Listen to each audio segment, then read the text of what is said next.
Hello. I rarely do this, but thought I'd make an exception. That is, I'd make two videos in one night on the topic of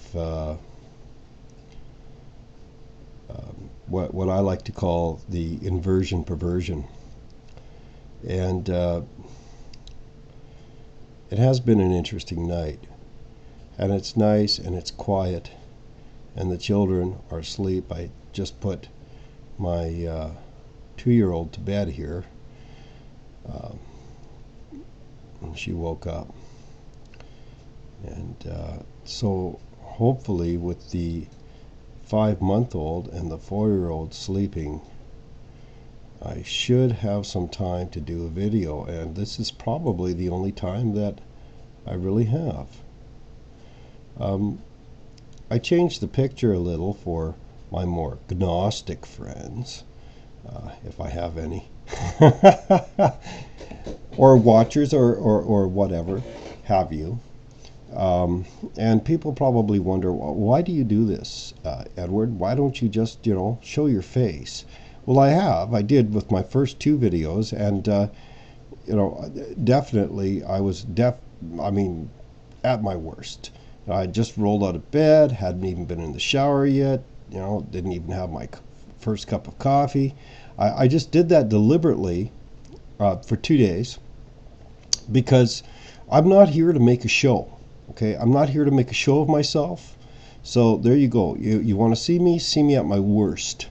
And what I'm here for is to spread a message of hope and a message of understanding.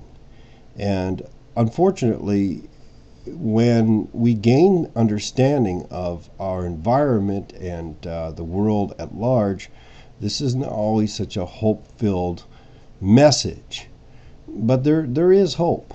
And I'm speaking to that hope right now because that hope lies in every one of us. And hopefully some of you will receive my message.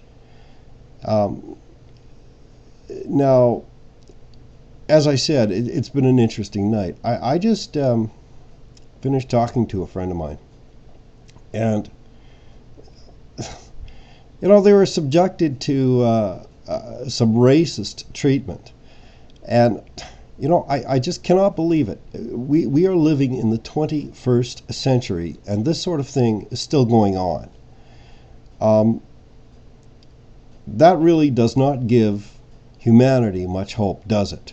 I mean, really, when you think about it. I remember about a decade ago telling a friend of mine that I didn't have a lot of faith in human beings, and he was quite offended.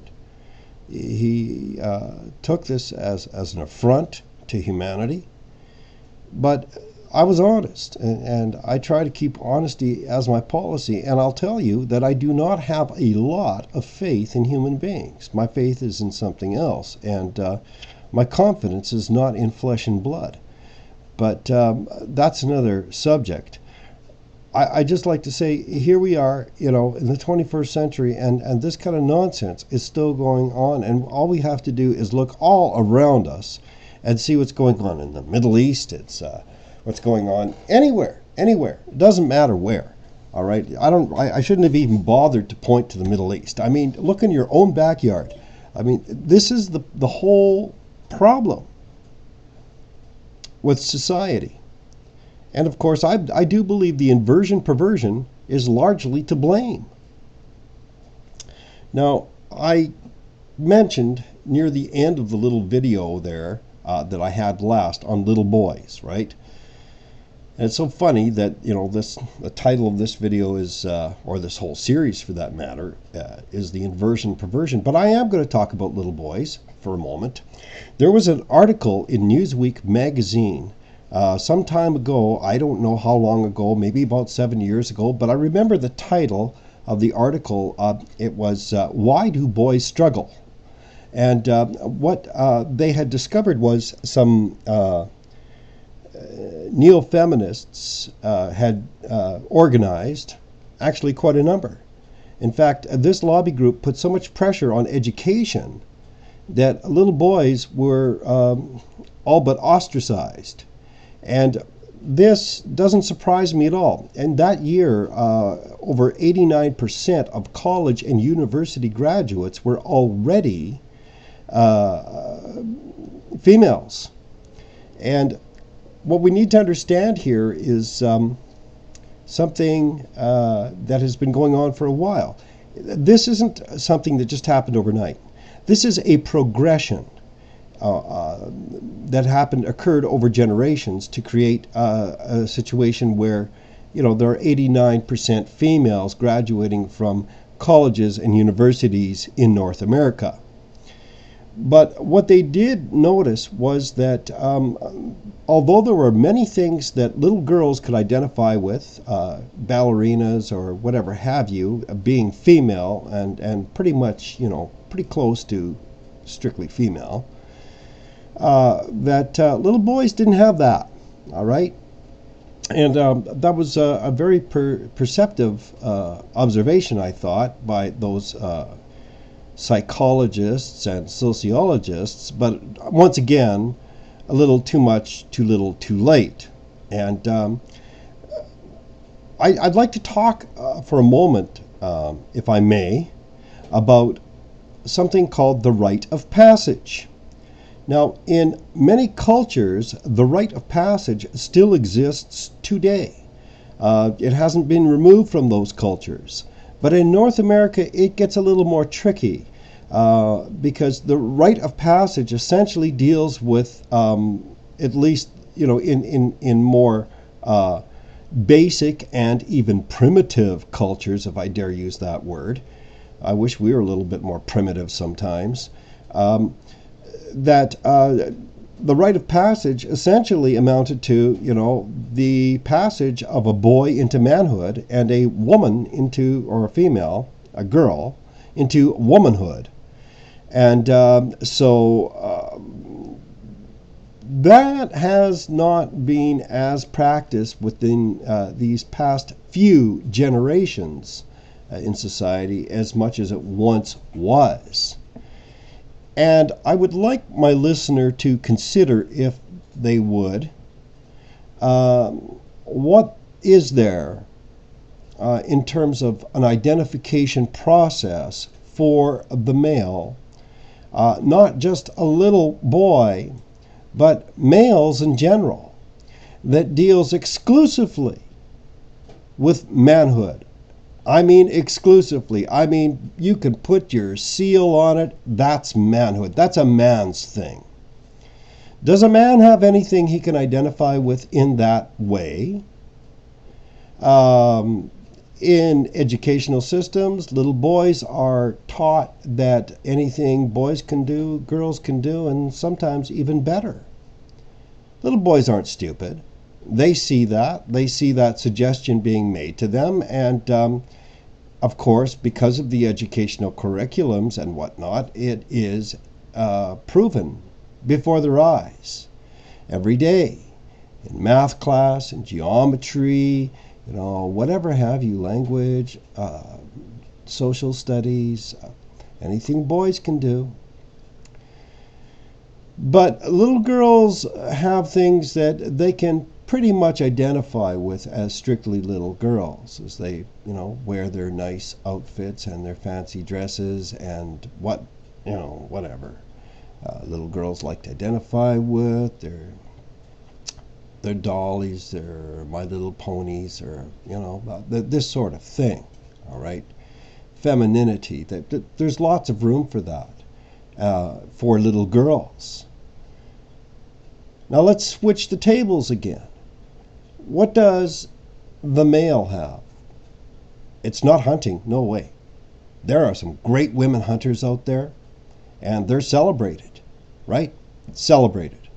And there are great women fishermen, and there are great women wrestlers, and there are great women military, and there are great women,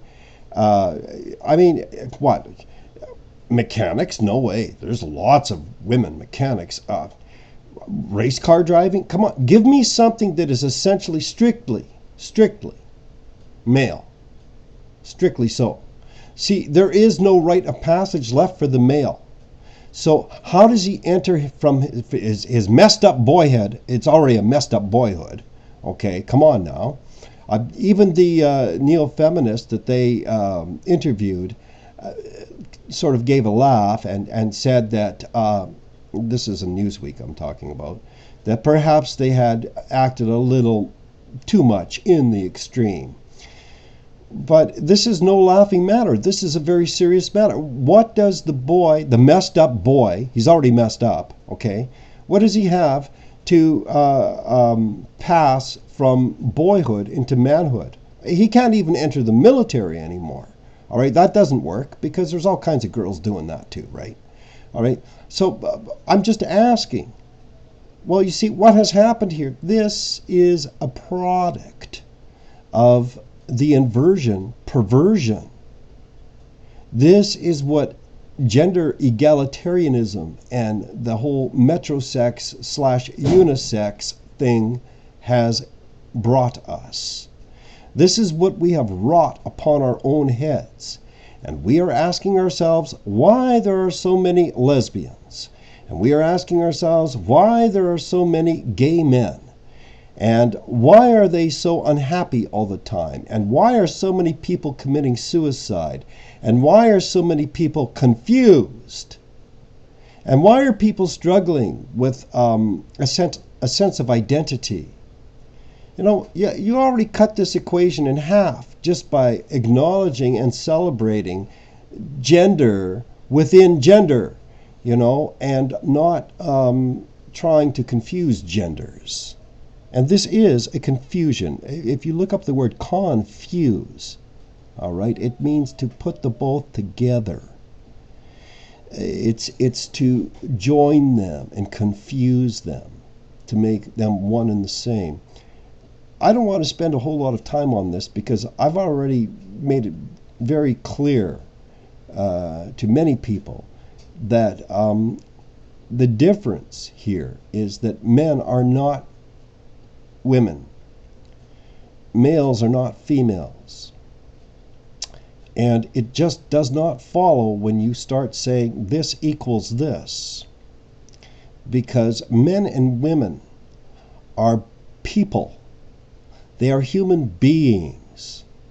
And after that, this is when the differences begin.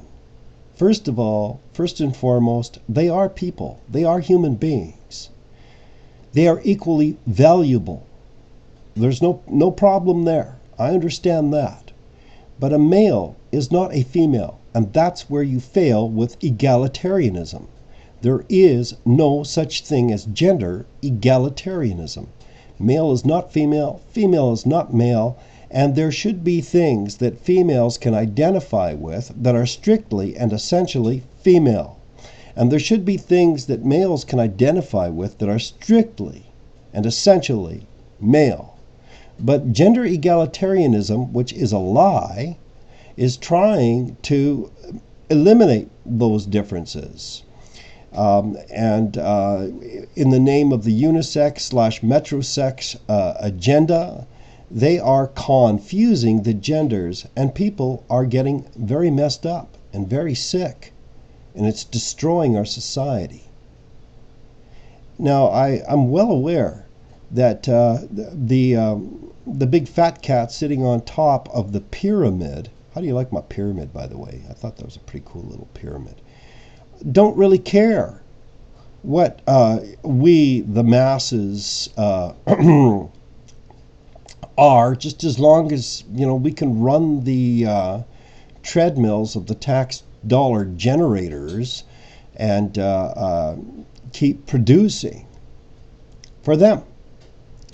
But I'm sure that a lot of them just look at the whole thing as, well, you know, society goes decadent, let it die out. You know, we should have some we should start inoculating some of these people anyway. You know, like Bill Gates said, you know, let's just get rid of them. Let's start sterilizing them because we have to save civilization, right? Well, there you go. There's my next video. God bless you. Think about what I said. Read your Bibles. We'll talk to you again.